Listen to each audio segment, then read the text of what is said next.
Welcome to the Vision for Life podcast, an ongoing conversation between the pastors of Fellowship Denver and the church at large. Each week we talk about life, faith, the Bible, and how to follow Jesus as we go about our daily lives. I'm Autumn, host of the podcast, and I have two guests joining me today. Hunter, you're one of our regular guests, so welcome. But I particularly want to introduce our other guest. Oh, I've prepared some remarks I would like to share. Really? No. That's not surprising. You usually have remarks that you've prepared that I know nothing about, right about here, every podcast episode. So our other guest today is Alex Harris. Alex is a member of Fellowship Denver, a friend of Hunter's and mine. And Alex, we're so grateful that you're taking some time to record this with us today. Thanks so much, Autumn. This podcast conversation is one of a series of conversations in which we're examining a couple of themes. The first is faithful presence in the marketplace or the workplace. And the second is that we're looking at some specific sectors of work or the marketplace. So I recently had a conversation with Jill and Hannah on the topic of education. And today we're talking with Alex about law and politics. And Alex, first I wonder though, before we get into law and politics, if you would just give us some information about you, help our listeners get to know you a little bit. Sure. So I'm an attorney. My family and I have been members of Fellowship now for about 6 years. My wife, Courtney, who both of you know well, and who is, I should say, a very faithful listener of the Vision for Life podcast. Frequent submitter of good ideas. Yes, and great questions and topics. Such a good encourager. The best. So that's my wife. She grew up in Denver. She's how I got my foot in the door, so to speak.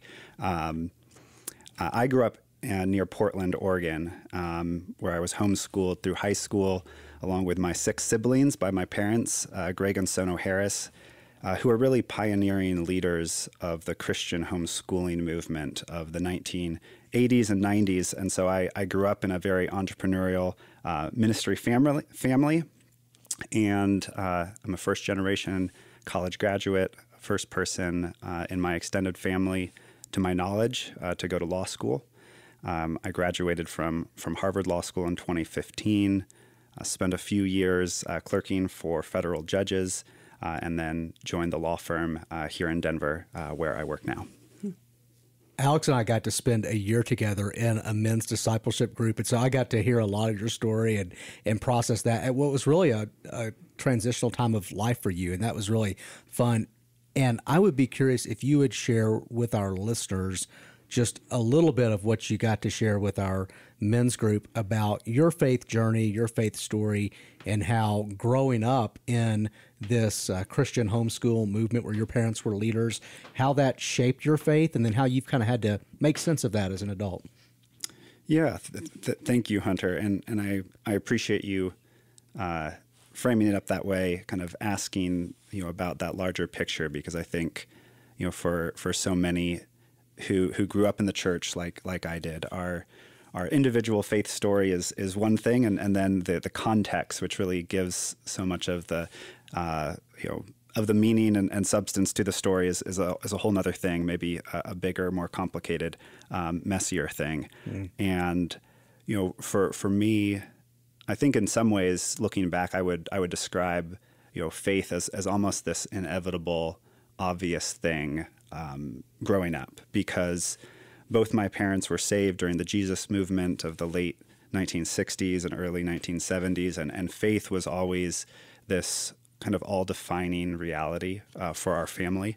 It was the reason that we homeschooled, which was this crazy countercultural thing, especially starting in the 1980s when homeschooling wasn't even legal in many states. And really everything we did as a family, our identity, fell in kind of the ministry bucket, whether that was church planting, Christian publishing, or what I would refer to as kind of a parachurch ministry. So that started with my parents and their homeschool workshops and seminars that they did as I was growing up, and it continued through their kids. So my oldest brother, Joshua Harris, when I was about 9 years old, wrote this best-selling evangelical book on dating and relationships called I Kissed Dating Goodbye. I, like many Bible college students, were required to read that Many, book. many students were required to read I Kissed Dating Goodbye and resent my brother ever since. And so, that was kind of my childhood, was growing up with those parents, with that older brother. And so it's no real surprise to me, kind of in some ways, that, age 6, prayed the sinner's prayer, asked Jesus into my heart to forgive my sins, always considered myself a Christian. And yet I do see God's kindness and his faithfulness in that. I would describe, my own journey as kind of a steady abiding and growth in understanding first my own sinfulness and need for a Savior. And then, more in the second half of my life and in recent years, more sweetly growing in my awareness just of God's grace and his kindness and Christ's heart towards me, despite my sinfulness and my weakness. I was blessed as well to be exposed kind of as a preteen and teenager to sound doctrine, systematic theology, biblical apologetics, which really provided more of an intellectual grounding for my faith that was already present. But to go, to some of the bigger picture, issues that you mentioned, Hunter, part of my faith heritage is that, for many years, because of the successes, the kind of the prominence and the influence of my family within the circles, at least, where we were known, we were always considered something of like the perfect Christian, homeschool family. And, that charade has ended, most publicly in just the last few years, really around the time that we were in the men's discipleship group together. My oldest brother, Josh, made, international headlines by disavowing his books, by divorcing his wife, announcing he no longer considered himself a Christian. And I have several, younger siblings who have also left Christianity. And so while I have, looking back, so much to be grateful for in my faith heritage, I've also found myself, evaluating some of the dynamics and the theological emphases and the cultural expressions of religion that I grew up with. So the core of the gospel, has not changed. The mission to be faithful has not changed. But I think my understanding of what that looks like in practice and in application has changed, and I like to think, grown and matured. One of the things I really love about your story is you've been able to differentiate between what you just called the core of the gospel and some of the trappings and that was surrounded with, some of what we might call the cultural package that came with. And you've been able to say, I want to hold on to the gospel. I don't necessarily have to retain all of these cultural trappings. And you've been able to differentiate that in your mind. Whereas I think a lot of people that have that background have trouble differentiating that. So I'm really curious what it took for you to get to that point where you could do that work. I don't know that I can really take, credit for it. It's really been, if anything, just God's kindness to bring voices, mentors, pastors, including you, Hunter, and Dave, over the years, who have kind of helped me navigate that. And I think the biggest kind of mental shift for me has been really identifying ways in which certain things that were very black and white in other contexts that felt, this must be core because it's how we treat it, it's how we think about it, it's how we live and work out our faith in this particular faith community, is not how Christians everywhere who sincerely love Christ and are seeking to follow him, how they live and work out their faith in good conscience. And just having that exposure was helpful. Working with people with very different political views, very different faith backgrounds, very different religious traditions, kind of still within the core of Orthodox Christianity. That was helpful, and I was blessed, by God to be put in situations where those experiences happened. But ultimately, it's kind of an act of discernment, a constant act of discernment to see, what truly is core, what truly is at the heart of the gospel, and what is more a matter of, individual conscience and freedom in Christ.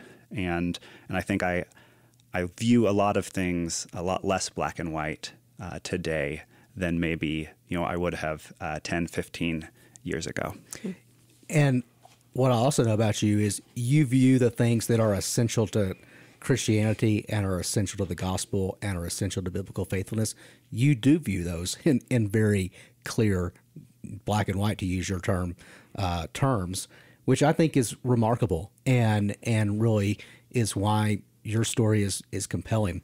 Another theme that is interesting in your story, and I think part of even your faith development, but it bleeds into what we're going to talk about today, is you as a young man kind of left the world that you grew up in. You went to college, and then you went to Harvard Law School. And so if you had grown up in this education system, homeschooling, that was really outside the mainstream, you went from that into the mainstream of elite American education. I'm curious, what made you want to go into law, and what made you want to go to Harvard Law School? Yeah, there's a lot in the answer to that. So I'll try to keep it concise. But my twin brother and I, my twin brother Brett, we really came of age in the homeschooling movement as part of this mission or this vision called the Joshua Generation. And the Joshua Generation is a concept based on the Old Testament patriarch, where the first generation of homeschooling families were like Moses, and they fled into the wilderness, pulled their kids out of public schools, raised them sometimes literally in the wilderness, and then our generation, we would be like Joshua. We would be the ones who trained to think, with a biblical worldview, trained in public speaking and debate. We would grow up to take the land for Christ. And that was meant, in some ways very literally. We would be the future presidents and the senators and the Supreme Court justices. That was the idea.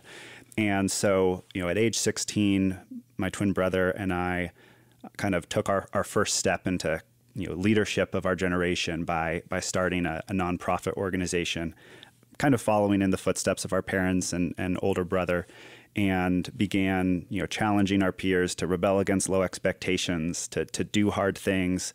And we held conferences, we wrote a couple of books, and got very involved in politics on the local, state, and even national level, most prominently during the 2008 presidential primary on the Republican side. We built up this grassroots network of around 20,000 volunteers for former Arkansas Governor Mike Huckabee. Shout out to Arkansas. His daughter is fixing to be the governor and next. She's fixing to be the next governor. So thanks for that.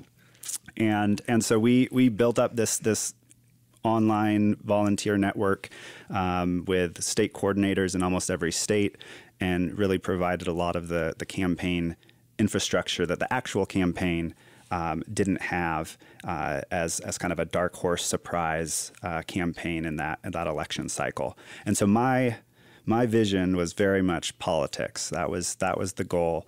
And even the decision to kind of step off the track of speaking and writing books and all of that to go to college was with this idea that going to college is going to set me up for greater success in that path. And so went to a small conservative Christian school called Patrick Henry College. That's mission is to raise up leaders who will lead the nation and shape the culture, including and especially in politics. And went to law school and pursued that with the idea that you can do a lot of things with a law degree. You can go into politics. You can go into business, something more entrepreneurial. That was certainly my family background. And then, if you really had to, you could always, be an actual lawyer and practice law. That was kind of my mentality going into it. And then to step into Harvard Law School, which was a very different environment than anything I'd ever been in. Where every other environment, almost everyone around me was very like me, similar background, certainly shared faith commitments, and suddenly I was surrounded by folks who were had very different backgrounds, who had no similar faith commitments, and that was in God's kindness a very healthy wake-up call, a very healthy change for me at a time where I felt secure in my own faith, but needed to kind of step outside of the bubble that I'd really been raised in, and that more than anything probably cemented my kind of faith identity as an adult to be placed in that environment, and at the same time was the beginning of a real kind of souring personally on the idea of going into politics. That coincided, this was in 2012, coincided with the rise of the Tea Party movement and just a real increase in polarization and anger and fear in politics that quickly kind of turned me off to it, along with seeing my fellow Harvard Law School students who were clearly, the rising political stars, and realizing, I don't want to work with people like that every day, and I certainly don't want to be someone like that if that's what it takes to succeed. And I also found, hey, I actually like the law. Like this is interesting. I'm good at this. I find the ideas and the stuff that I'm studying here fascinating. And so I kind of threw myself into actually being a law student and did well in law school, had the chance to clerk for two incredible judges. First, Justice Neil Gorsuch, when he was a judge on the 10th Circuit Court of Appeals here in Denver, and then for Justice Kennedy at the U.S. Supreme Court. And both of them were true lawyers who had practiced law as trial lawyers in the early parts of their career. And listening to their war stories and seeing how that experience influenced how they judged, even as two very different judges by temperament and judicial philosophy, really convinced me that that's what I wanted to do. And so that's what guided me to where I am now, where I work at a law firm that we take cases to trial, which is rare, but that's what we specialize in, and that's what we do, and that's what I do day to day. Your vision for what you want to do with your vocation in your life is probably really different from what your parents imagined when they sent you to college with this idea of the Joshua generation you described, and yet God has used that to bring you to where you are today and to give you the interest and the abilities that you have today. So there's this wonderful theme of God's sovereignty where we can thank God for how he sovereignly orchestrates our lives, even the parents he gives us and the emphasis our parents had, even if we don't always agree with or have the same exact commitments or aspirations that our parents had for us, that there's just a theme of God's sovereignty in how he's orchestrated your life that you've been able to accept and then ask, how do I steward this in a way that's true to the gospel and true to what I know to be right? And so I love that theme of your story. You've shared, Alex, thank you for giving us some insight into your background, your faith heritage, and the work that you've done, past and now, that you're doing here in Denver as a lawyer, as a trial lawyer. I'm curious how those two streams of your story, which Hunter has just alluded to, have come to be integrated now. So did your faith and your faith heritage and what you have settled into as your line of work, did those two things grow up together for you in a sort of natural integration, or have you had intentional moments, a process of asking how your faith and your work interact and inform each other? Yeah, I think I think in some ways it has been natural, and that's really a credit to my parents. And to go to Hunter's comment just earlier, that some of what I'm doing, and certainly some of the things that I'm saying or thinking or reevaluating maybe are different than what they would have predicted or envisioned. But at the same time, it was always very clear. They said this explicitly. Their goal was to raise their children to be reformers, kind of in the best sense of that word, who work to make the world a better place, wherever they happen to be, who seek to be faithful to the call of Christ. And that's still my vision, which I learned from them. And I think in conversations with my dad, especially in recent years, my mom passed away about 12 years ago. But in conversations with my dad, he sees that, he affirms that, even if we may not see completely eye to eye on every particular.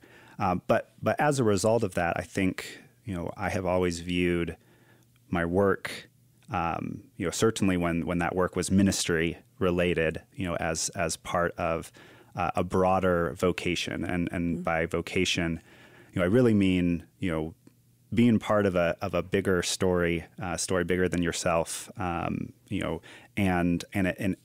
it's not just your career, it's not just your day job, and my vocation, is to seek first the kingdom of God, to build up His church, to be a faithful witness to Him until He returns. And my job as an attorney or whatever I'm doing is simply one arena, or perhaps a platform, or one tool for that larger vocation. And the great thing about that is, it elevates and dignifies the mundane and the drudgerous aspects of any work, but it also tempers and puts into perspective the successes and keeps our focus where it should be. We asked you in particular to come on the podcast because of both your background and because we know and respect you and see that you actually live out what you just described as this vocational calling, and because of your particular insight into this area of work. So I want to shift the conversation a bit from your background and your work into some of your perspectives on this area of law and politics. And particularly first, I'm wondering if you would give us some insight into, it's just a simple question, just how would you help us understand, how would you describe the state of the judicial system in America today? Such a simple question. Just a short, simple podcast question. The first of a series of softballs, I'm sure. No, so my answer will certainly not be comprehensive, but a few things that come to mind immediately. We're seeing the judicial system right now really in a position of transition, driven by the COVID-19 pandemic, which, like every other sector of society, has been heavily impacted by that. And so, as a trial lawyer, for several years there were no trials, and it's not because people weren't filing lawsuits. It's not because people weren't committing crimes. It was because there was no safe way to host a bunch of people in a small room for extended periods of time, and so a transition, a backlog. Now that the courts have been opening up, my firm, many other firms, the system as a whole, have trial after trial after trial, which is very unusual. Just because there's kind of that backlog. So that there's a transition there. There's a transition as well, in a more positive way, in that the pandemic forced the courts to adapt and to become more accessible from a technological standpoint.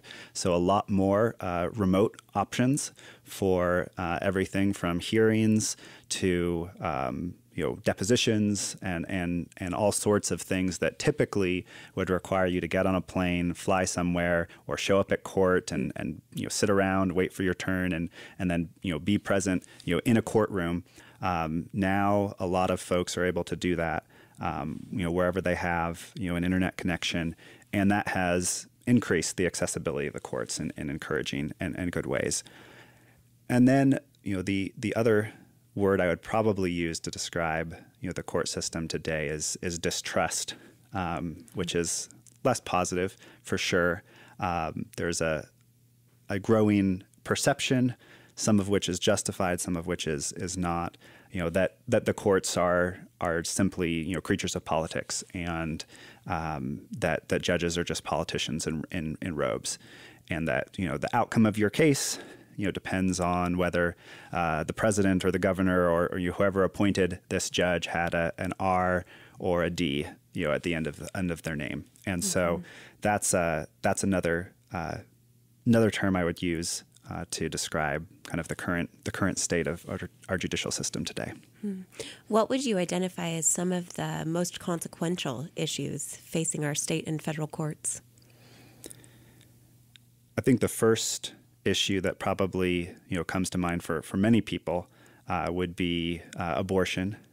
In the wake of the Supreme Court's decision overturning Roe versus Wade, suddenly the relevant question is not what's the federal constitutional rule here, but instead what is the state legislation, what does the state constitution have to say about abortion and its availability in this particular jurisdiction.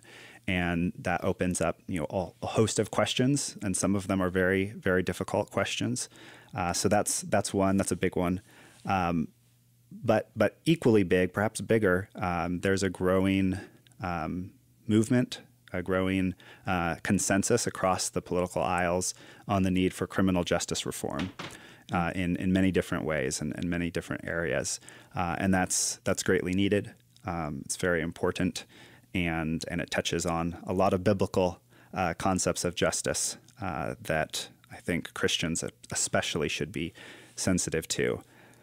And then the last one kind of overlaps with what I said, on the prior question. I do think how the courts navigate this current political moment and the growing distrust and perception that what they are doing is not this impartial application of law to facts, but instead simply a political exercise of power, which is not how it should be. It's not how the system is designed. From my perspective, having served a number of judges and been in the room and been in the courthouse when decisions are being made, it's not my perception of reality, but it is certainly the media narrative. It is certainly the perception of many, and that's a huge challenge and consequential issue for the courts to navigate. Mm-hmm. Do you think it's feasible for the courts to reclaim that sort of status or standing in the general eyes of the populace in America? It's so difficult. It's hard to envision and to be as hopeful as I would naturally want to be on that, given the current political climate, which colors all of these conversations. But ultimately, it's up to judges to apply the law, to apply it, and to reach outcomes, even if that's not what they would choose from a policy or political standpoint, and really to explain their decisions in language that a layperson who is reading the opinion can understand and can see that this is not simply a political exercise. This is something different, which it is. But you don't get that in news headlines, where the outcome is just kind of blared out there as if that was all that was being decided, and all of the actual difficult, nuanced legal issues that went into that decision are often ignored and not seen. One of the things I'm noticing from the layperson cheap seats is that justices, and I'm thinking here particularly about the Supreme Court, are having to ask themselves, how is this opinion going to be received publicly? What impact is it going to have politically? They're having to think about that and not just ask the question, how do the facts and the law in this case meet and mesh up? So I saw that with the overturning of Roe v. Wade, for example. I think Chief Justice Roberts was very attentive to, and maybe his main concern, or one of his main concerns, seemed to be, how is this going to play, and what what is this going to cause people to think about the legitimacy of the court, which in a perfect world, that's not a question they would have to ask because the legitimacy of the court would be trusted, and then they could just apply the law to the facts of the case. But it seems they're having to do that. Am I reading that right, or how would you, with a little better understanding, kind of nuance what I'm perceiving there? No, or correct it entirely. No, I wouldn't correct it entirely. You're spot on in that, there's these competing impulses, certainly, and Chief Justice Roberts, both by temperament and philosophy, but also in his role as Chief Justice, has always been very sensitive to kind of institutional issues and the legitimacy of the court. And, you're right, in a perfect world, there would be no questions, but, we don't live in a perfect world. And the legitimacy of the court is a valid consideration because, the Supreme Court doesn't have an army. Its rule is law to the extent that the law is respected and observed. And so, the legitimacy of our courts is something that's central to our functioning, democracy and our functioning form of government. And it's a tricky thing to navigate for sure. And the one thing I would say is, we see the decisions overturning Roe versus Wade, obviously for good reason. We hear about other hot button cases. The vast majority of the decisions made on the local, state, federal, and Supreme Court level, are not those hot button issues. They're important issues. Mm-hmm. They affect people's lives and livelihoods, but they're not those hot button issues. And if you were to see the day-to-day working of the courts, most of it is not in this kind of PR, outward-looking sort of mentality at all, because it is that these are questions of law, and reasonable minds can differ, but they can differ reasonably, and that's what you see when you're inside the court, that you really don't see when all you see are the headlines on the most kind of controversial, political, hot-button types of cases. Mm-hmm. I think this is one of the softball questions that you referenced before. So I wonder what you think, how you would identify some of the operating assumptions about the nature of people and the nature of reality that shape the practice of law, and specifically the judicial system. I'm pausing because it's such an easy question. I think... maybe first to answer that more kind of on a higher level of generality, and then maybe a little bit more nitty gritty or practical. On the high level, we do have a judicial system, a form of government, a constitutional republic that's built on the idea of the equality of all people, mm-hmm. Which really goes back to the Imago Dei, that all people are made in the image of God, and that's one stream and strain. And then at the same time, you have related but different the radical individualism of kind of the Western society and in the United States in particular. And so within the judicial system, much of the tension and the struggle is to realize the aspirations of the Imago Dei and equality, while also dealing with the fact that for many, the idea of what it means to be free, what it means to have rights, is this radical individualism to be and to do whatever I see fit, and the difference, I think, between those two, from a biblical perspective, would be, a recognition of the fall, mm-hmm. and sin and the need for moral order. But that's all at a very high level. I think on the more. But there's friction between there's a real friction between those two things, for sure. And as you're talking, I'm thinking of a book I read a couple years ago by Patrick Deneen called Why Liberalism Failed. And he traces out this expanding notion of liberty or freedom and how that's impacted our society. So I'll put a plug into that for our listeners who are curious that's and, an and excellent digging reference. deeper on what you just described. Yeah. Liberalism, the idea of classic liberalism, Hunter, that we've discussed before as a container, can only hold those two conflicting streams to a certain degree. And that's one of the central ideas in the book that you referenced. I'm glad Hunter. you said that. Liberalism in the title that I referenced does not mean liberal in the conservative versus liberal sense of our political discourse. It means liberal in the classical sense of the pursuit of individual freedom. And our country was founded as a liberal country in the sense that we were founded with a commitment to individual rights that we encoded in our Constitution, in our Bill of Rights. And these rights are the rights that make people free. And that's what classical liberalism means. So what Patrick Deneen is tracing out is our notion of what all should be incorporated within these rights toward freedom has expanded, and even our definition of what freedom is in and of itself has expanded and morphed over the years in a way that makes our political life together harder. What was your second practical observation? Yeah, I think, on the more practical level, there are some assumptions by many that, justice depends on how deep your pockets are or, the color of your skin. And unfortunately, any serious study of history or legal outcomes show that there's more truth, to some of those perspectives than we would care to admit. My own grandmother was placed incarcerated in camps on the West Coast during World War II simply because of her Japanese ancestry.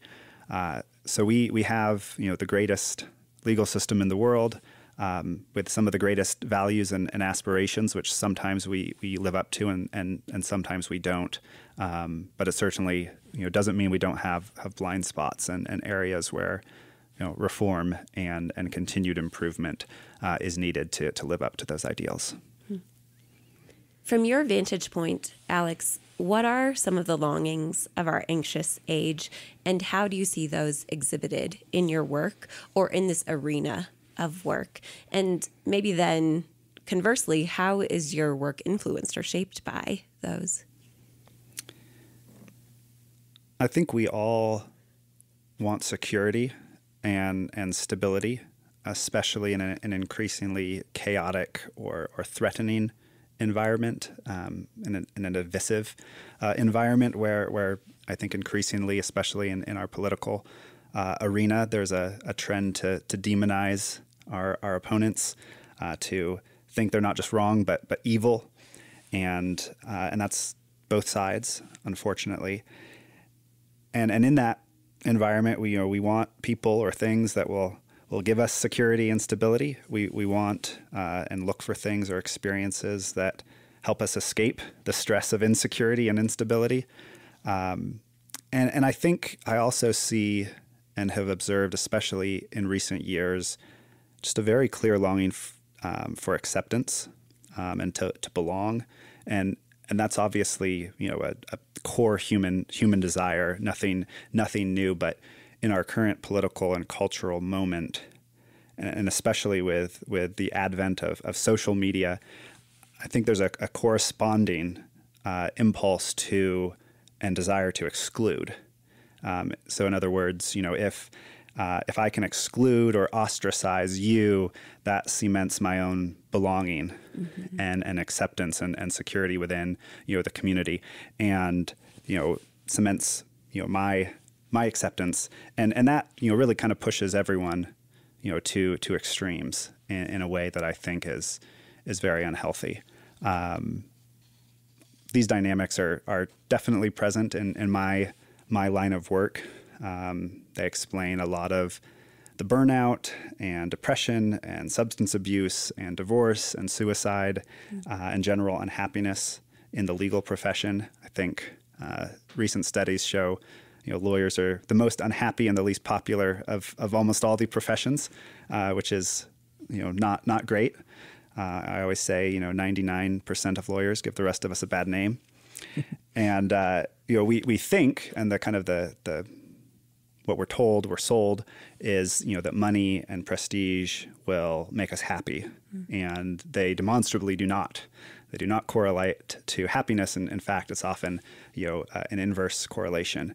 But there's a strong social pressure to pursue them, to be accepted into the ranks of partnership, or to be accepted, within your peer group of wealthy, affluent attorneys by sacrificing everything for your career to have and to use your wealth in ways that make it clear we've arrived, that we belong, and all of those are longings that I think anyone in the legal world can and does face.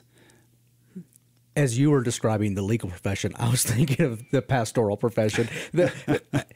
Many ministers are burned out, tired, probably not as well paid, but burned out, tired, but some of them with decent jobs, that you can support a family on and have a comfortable life, and yet that's still for them not satisfying, or it's not sustainable.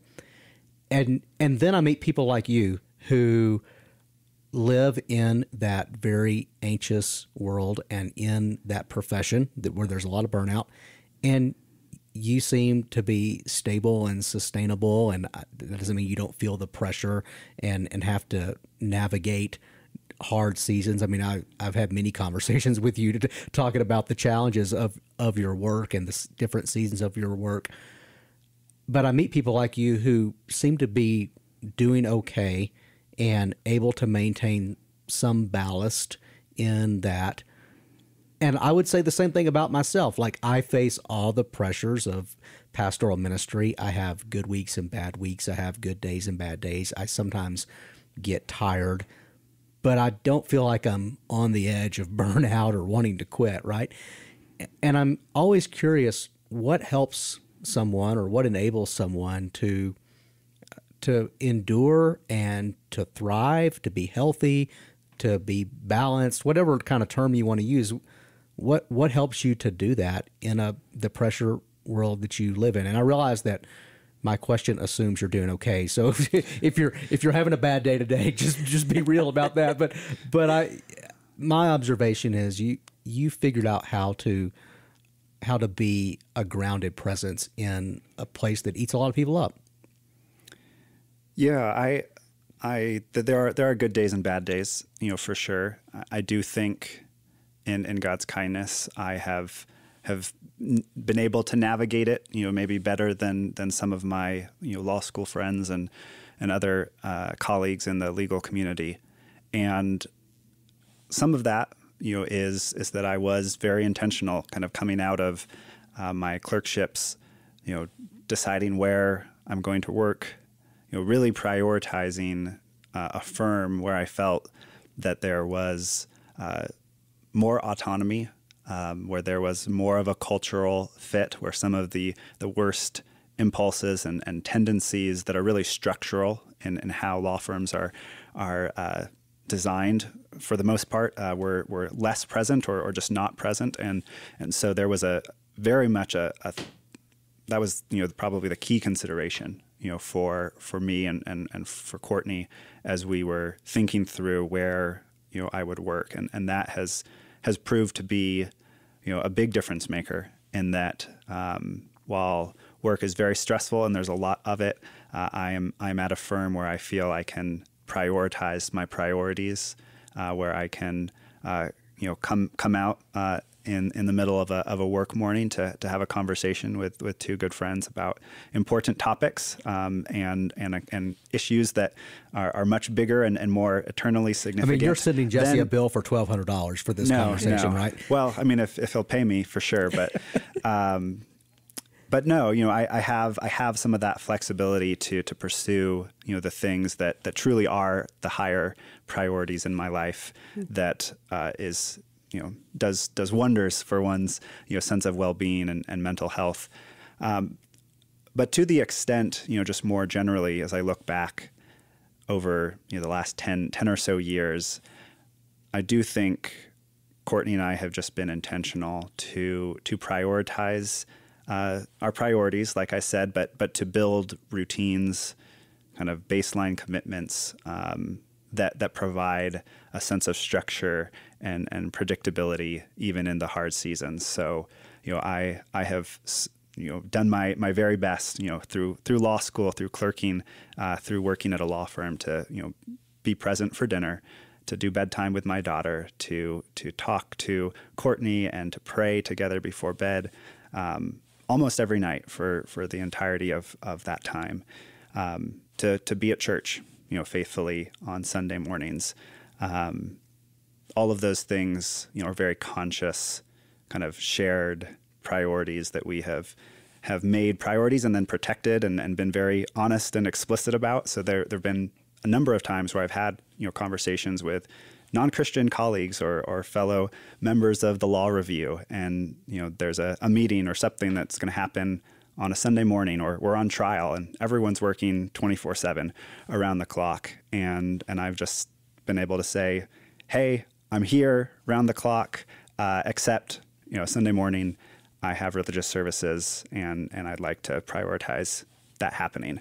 And to the credit of my peers and my colleagues, they have always been incredibly supportive and respectful of that. But it is, something that I, have to put myself out there to say and to prioritize and protect. You just said something that I want to make sure we capture, and that is that there's two things that really allow you to be sustainable. One is your personal habits, and you referenced a lot of them, your personal disciplines, especially around your family life, your use of time, your weekly worship. That's important. And then you work within a structure that is in some way allows space for you to be true to what's important to you. The structure you work in your case, it's the law firm. That's the institution. That's the structure. That law firm is a healthy enough structure that supports that as well. So I think that's important. It can be easy for us as Christians to say, well, the key to personal health and sustainability in whatever my vocation is that I just have to be really committed to my own personal disciplines of, spending time with the Lord, prayer, spending time with my family, rest, whatever. And we ignore the structural side. Like you may have to work within a structure that's going to support that and allow you to do that. I have conversations sometimes with pastors who are burning out where I know these men to be men of prayer. I know them to be highly committed to their family. I know them to have great personal disciplines. And yet they're just working within a structure that doesn't support health, and it actually just creates unhealth. And so part of the answer is maybe you need to go work in a church that's going to support health for you, right? And then you can flourish. Now, I also talk to people who have not done the work you've done on the personal disciplines. And so they've not taken time to identify the priorities. They can't say as clearly as you just said that regular Sunday worship with their family is one of the commitments that they've made, and that's going to affect how they use their time. They can't say that dinner with family is a commitment they've made. Maybe they couldn't say that spending time with the Lord every day is a commitment they've made. And so they need to work on the personal side. But you just described both of those things working in tandem, and I think that's what we should all aspire to, knowing that there will be times and circumstances where they don't all mesh up. But that's a good thing for us to think about. Mm-hmm. This leads us into our last portion of our conversation today. So with these things in mind that you have shared with us, Alex, about the judicial system in America, some of these issues that are facing our courts, the nature of this environment and what lawyers who are in this system often face and the pressures that they often feel, this last section is going to ask what Hunter just led us into. How do you maintain a faithful presence in this area of the workplace? And so some of these questions are about your perspective, and some of them are about your actual presence and practices. I wonder, first of all, to that perspective question, and you have already alluded to this and wrapped in many of these ideas to what you've shared with us today in our discussion. But how does Christianity affect your perspectives personally on the practice of law in our judicial system and your understanding of justice? in many ways, it's the short answer. I mean, you look at Scripture, and the story of God's kingdom is just filled with themes that resonate with the practice of law, the pursuit, of justice. You have the equality of all persons made in the image of God, like we talked about, rich or poor, male or female, Jew or Gentile, from every tribe, tongue and nation, and the protection of the most vulnerable, the orphan and the widow, the immigrant, the poor, the oppressed, and the marginalized. And all of those groups are the ones who most need a functioning judicial system, and most need the protections of our Constitution, because the wealthy and the affluent and the powerful are usually fine. They usually do okay, but when we have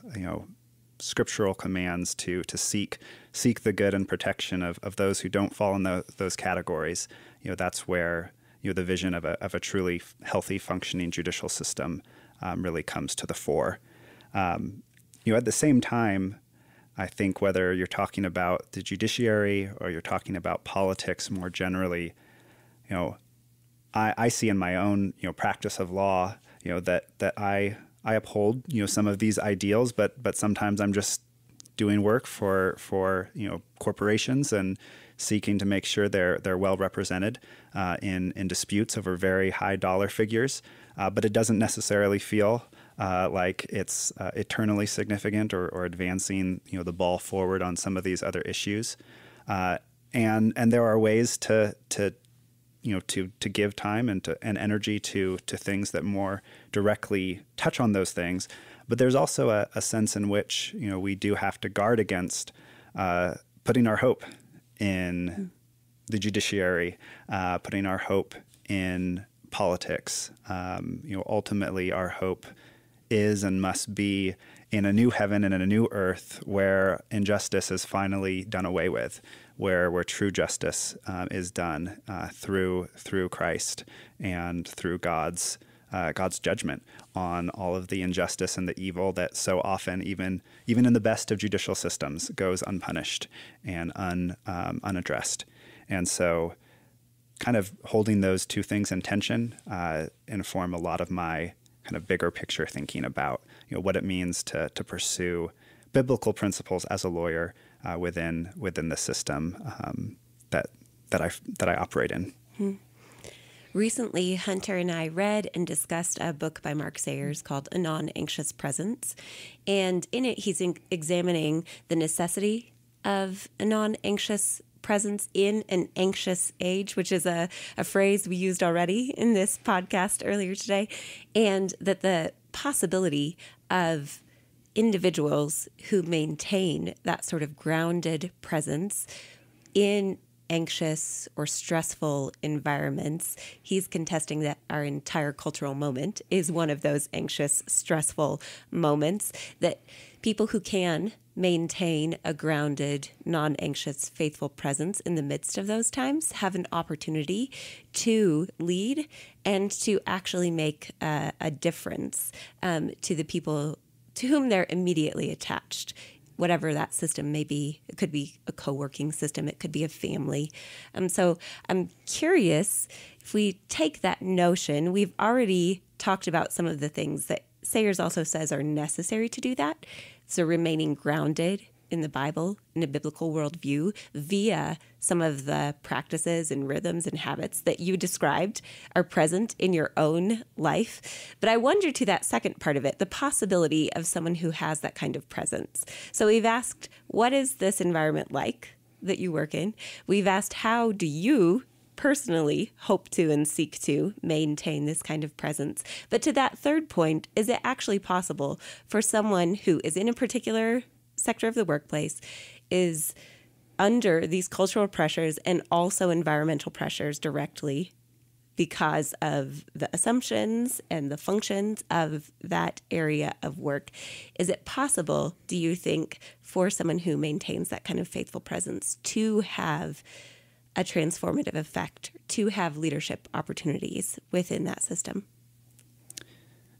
I really do. And I think the reason for that is primarily just my own, somewhat limited but experience, dating back to law school. We talked about earlier, kind of going into an environment where for the first time, being a relatively conservative evangelical Christian was put me in the minority in a way that I'd not experienced before. And I kind of went in there expecting all the persecution and ready to deal with that.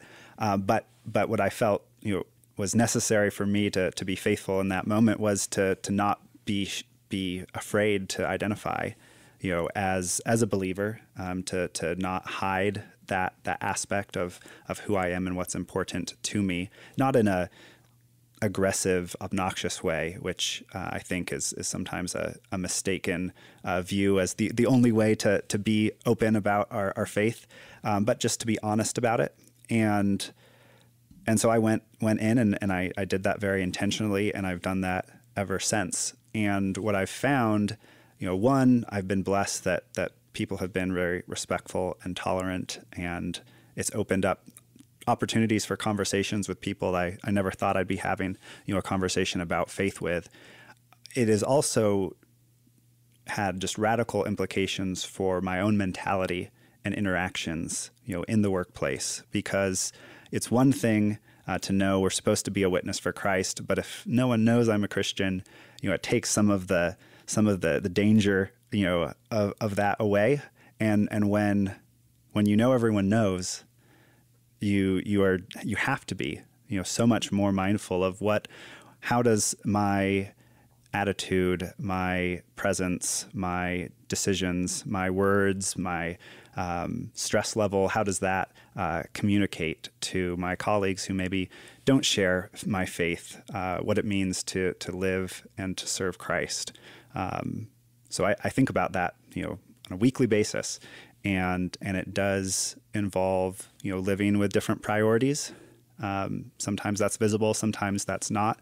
Sometimes that comes up in ways that everyone sees, sometimes just in private conversations. But it also means, in a very, very stressful environment where, in many law firms, yelling, swearing, berating colleagues and staff members, may be the norm.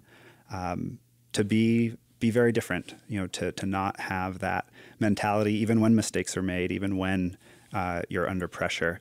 And that is not something that you do in your own strength. It's definitely something that requires the work of the Holy Spirit.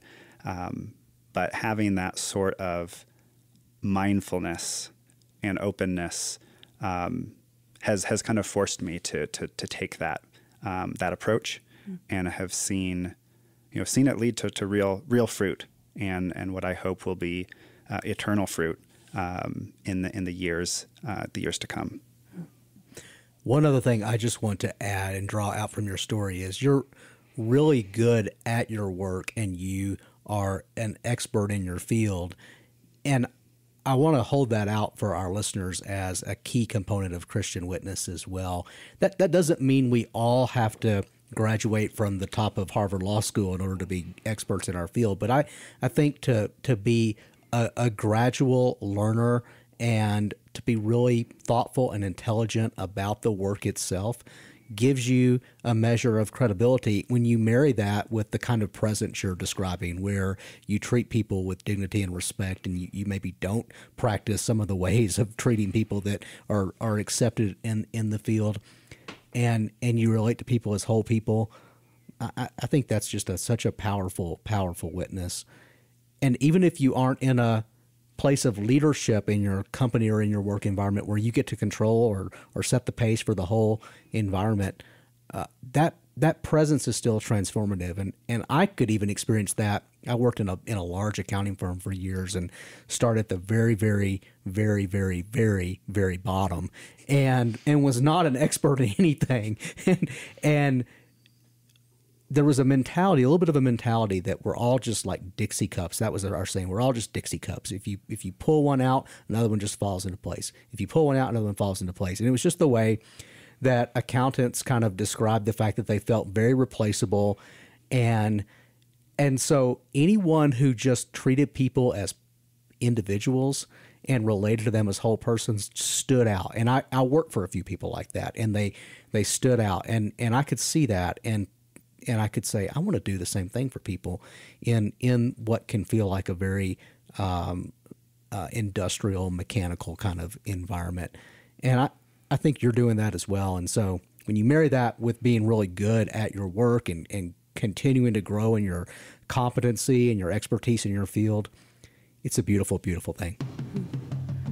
Alex, thanks for spending time with us on the podcast today. We're grateful for you, for your presence at Fellowship, your family, and your presence in this profession. We appreciate your insights. And if you, our listeners, have questions about today's episode, something you heard us discuss, an idea or suggestion that you'd like to hear us discuss in the future, you can send all of that anytime to podcast@fellowshipdenver.org. Thanks for joining us on the Vision for Life podcast.